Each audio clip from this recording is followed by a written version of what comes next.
Good morning. आप लोग का हमारे नॉलेज एकेडमी पर फिर से स्वागत है। चलिए क्लास एनसीईआरटी क्लास 8 का मैथ का चैप्टर है मेंसुरेशन। इसका बेसिक चीज़ मैं आज बच्चों को बताता हूँ। तो चलिए सबसे पहले मैं इसके बारे में ही बता देता हूँ। मेंसुरेशन बताइए आप लोग, मेंसुरेशन किसे कहते हैं? बताओ, बोलिए। किसी को पता है आप लोग में से किसी को मेंसुरेशन का डेफिनीशन? तो बोलिए, बोलो आंसर है, पता है आपको तो बोलो। Mensuration is a branch of mathematics that examines how to measure geometric figures and thick properties such as length, volume, area, etc. वाह, कितना अच्छा है, बताइए डेफिनीशन। देखिए क्लास 8 के बच्चों ने एक डेफिनेशन बताया मेंसुरेशन का। कॉल आ गया सर।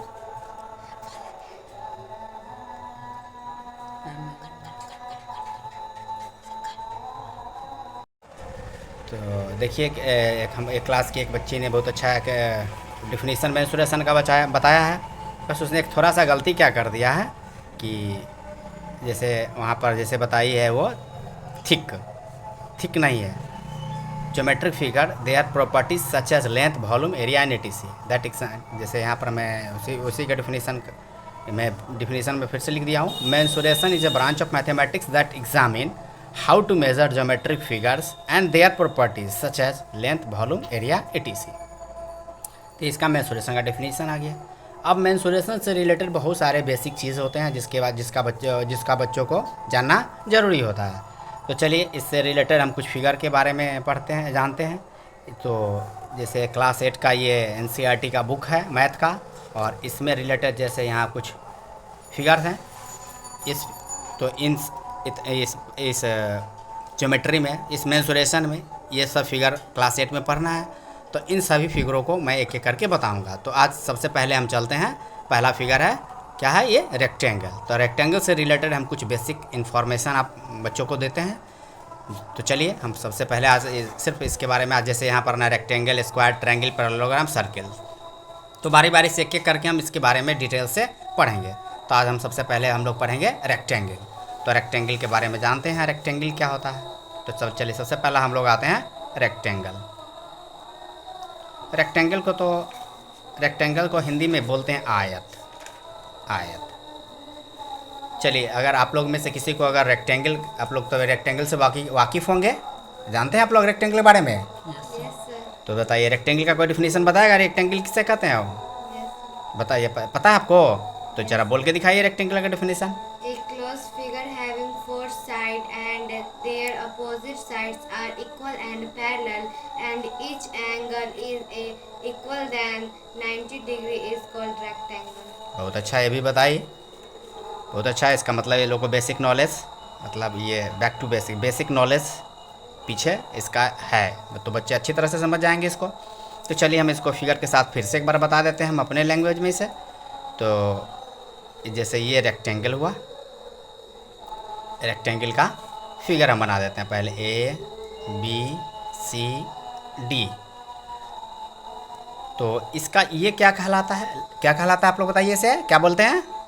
ये इस साइड को क्या बोलते हैं और इस साइड को क्या बोलते हैं? बताओ इसको क्या बोलते हैं? Length. लेंथ। इसको क्या बोला जाता है? Breadth. ब्रेथ। बहुत अच्छा। तो ये लेंथ है, तो इधर अपोजिट साइड इसका भी लेंथ, ये ब्रेथ, तो ये भी ब्रेथ। चलिए तो अब इसका हम डिफिनीशन फिर से एक बार लिख देते हैं। A close figure having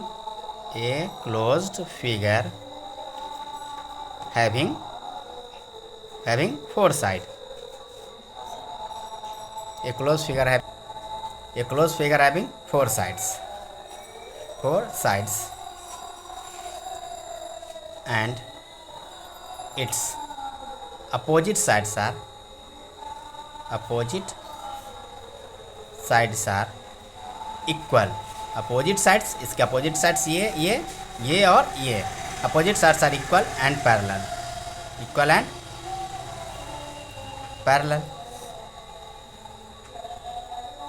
and its each four angle is equal than 90 degree it's called rectangle। तो आप लोग सोच रहे होंगे कि ये डिफिनीसन बहुत बड़ा हो गया, तो डिफिनीसन बड़ा नहीं, ये डिफिनीसन सटीक डिफिनीसन देने के लिए थोड़ा सा बड़ा करना पड़ा।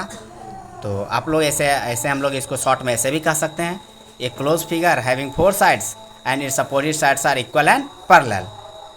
It's opposite sides are equal and parallel, लेकिन सिर्फ इतना कह देंगे तो थोड़ा गड़बड़ हो जाता है, इसलिए इसमें ऑल 4 एंगल इज इक्वल ना 90 डिग्री भी कह देंगे तो हो जाएगा। तो ये अच्छा डिफिनीसन होता है, तो इसे हम रेक्टेंगल कहते हैं। तो अब रेक्टेंगल से रिलेटेड हम कुछ बात बताते हैं कि कैसे इसका हम फॉर्मूला डिराइव करते हैं।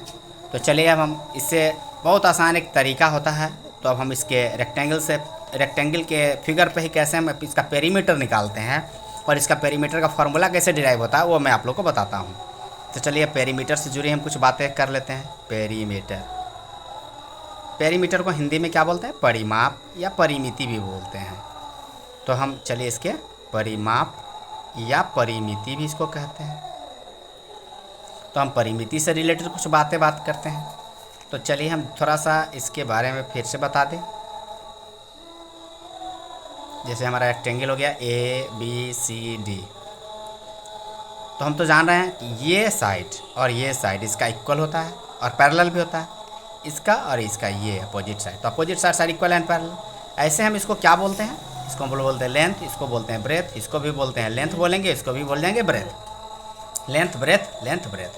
तो इससे तो आप लोग वाकिफ़ होंगे। तो चलिए अब इससे रिलेटेड कुछ बातें हम आगे बताते हैं। तो जैसे कि पीछे हम लोगों ने देखा कि ये अब उसका जैसे हम पेरीमीटर निकालते हैं, तो पेरीमीटर में तो हम लोग जानते हैं कि पेरीमीटर का फार्मूला होता क्या है। ऐसे भी हम लोग किसी भी फिगर का पेरीमीटर निकालने के लिए उसके सम ऑफ ऑल साइड कर देते हैं तो उसका पेरीमीटर निकाल जाता है। तो यहाँ भी हम लोग पेरीमीटर यूज़ करने के लिए यही यूज़ करेंगे, सम ऑफ ऑल साइड। देखिए इससे कैसे हमारा पेरीमीटर डिराइव हो जाएगा। सम ऑफ ऑल साइड कह दिए। अब सम ऑफ ऑल साइड में फिर से इसके फिगर पर ज़रा ध्यान देंगे, इसका सम ऑफ ऑल साइड, तो इसमें कितने साइड है? 1 2 3 एंड 4 साइड्स हैं। जिस चारों साइड को हम जोड़ेंगे, तो चलिए एक एक करके जोड़ते हैं। तो जोड़ेंगे तो इसमें पहला साइड क्या है? लेंथ, फिर क्या है? ब्रेथ, फिर क्या है? लेंथ, फिर क्या है? ब्रेथ। तो L, तो इसके सम ऑफ ऑल साइड में L plus B plus L plus B करेंगे। तो चलिए इसको हम फिर से करते हैं, L plus B plus L plus B, मतलब L for length, B for breadth, L for length है, B फॉर ब्रेथ। तो इसके 4 साइड जोड़ दिए। अब इसको जब जोड़ेंगे तो इसमें L प्लस L, तो हम लोग जानते हैं कि L प्लस L, ये तो हम आप लोग बहुत अच्छी तरह से जानते होंगे कि L प्लस L क्या होता है? 2L होता है। उसमें B प्लस B क्या होता है? 2B होता है। चलिए अब इसके दोनों टर्म में हमारा 2 कॉमन है, तो 2 को कॉमन ले लेंगे, 2 कॉमन ले लेंगे तो L प्लस B। इस तरह से देखिए हमारा ये फार्मूला पेरीमीटर का डिराइव हो जाता है। इसलिए ये रेक्टेंगल के पेरीमीटर का फार्मूला डिराइव हो गया। कैसे डिराइव हुआ, कैसे बन के आया? 2 × L प्लस B। देखें ये इस तरह से आप लोग इसका फार्मूला अगर याद रखना चाहें तो याद रखिए, या अगर आप लोग बनाना चाहते हो तो ऐसे बना भी सकते हैं।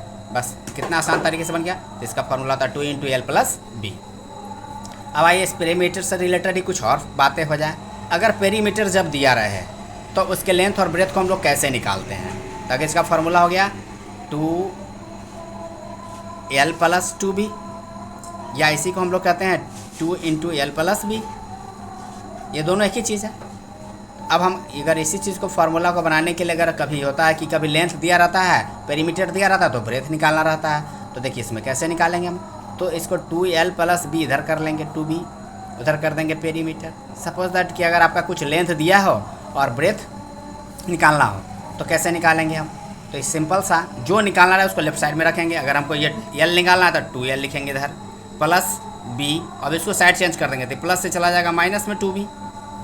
फिर क्या कहता है? अब देखिए 2 × L है, अब 2 को साइड चेंज करेंगे तो ये चलेगा मल्टीप्लाई से डिवाइड में, तो लेंथ बराबर हो जाएगा पेरीमीटर माइनस 2 × ब्रेथ बाई हो जाएगा 2। इस तरह से इस फार्मूला के हिसाब से इस फार्मूला का यूज करके आप उसका पेरीमीटर का रेक्टेंगल का लेंथ निकाल सकते हैं। फिर उसी तरह से इस पेरीमीटर का यूज़ करके ही पेरीमीटर वाला फार्मूला से यूज़ करके हम इसका ब्रेथ भी निकाल सकते हैं। तो फिर इसी फार्मूला को फिर से आगे हम लिखेंगे 2L प्लस 2B बराबर पेरीमीटर। फिर अब हम यहाँ अब ब्रेथ निकालना तो 2b को इधर रखेंगे, p और इस लेंथ को उधर कर देंगे, p माइनस 2l हो जाएगा। फिर हमको ब्रेथ निकालना हो तो ब्रेथ निकाल के 2 मल्टीप्लाई में उधर जाएगा तो डिवाइड में हो जाएगा, तो इसका फिर से हम इधर कर देंगे तो हो जाएगा p minus 2l by b। इस तरह से इसका यहाँ b बराबर हो जाएगा 2, सॉरी यहाँ ब्रेथ बराबर हो जाएगा पेरीमीटर माइनस 2l बाई 2। ये हमारा ब्रेथ का फार्मूला हो गया। तो इस तरह से आप पेरीमीटर का फार्मूला पे ही लेंथ और ब्रेथ और पेरीमीटर निकाल सकते हैं। बस ये हुआ इससे रिलेटेड, पेरीमीटर से रिलेटेड। अब आइए इसके कुछ हम एरिया से रिलेटेड कुछ बातें कर लेते हैं। तो एरिया बराबर इसका होता है, एरिया बराबर इसका क्या होता है, एरिया बराबर होता है लेंथ इंटू ब्रेथ, एरिया बराबर लेंथ इंटू ब्रेथ। अब इससे रिलेटेड कुछ बातें और बना ले फार्मूला। अब इसको देखिए L इंटू बी बराबर होता है एरिया। अगर आपको अब लेंथ निकालना हो तो लेंथ बराबर होता है एरिया बाई लंबाई, area by breadth, area by breadth. तो आपका ये लेंथ का फार्मूला निकालने के लिए एरिया से रिलेटेड पे, फिर ब्रेथ बराबर हो जाएगा एरिया बाई लेंथ। इस तरह से आप ये देखिए यहाँ पे 3 फार्मूला हो गया, एरिया, लेंथ, ब्रेथ। तो आज चलिए आज इससे जुड़ा इतना ही बात। और इसके बारे में तो आप लोग जानते ही हैं कि ये जो रेक्टेंगल का जो होता है ये क्या कहलाता है, ये कहलाता है वर्टेक्स।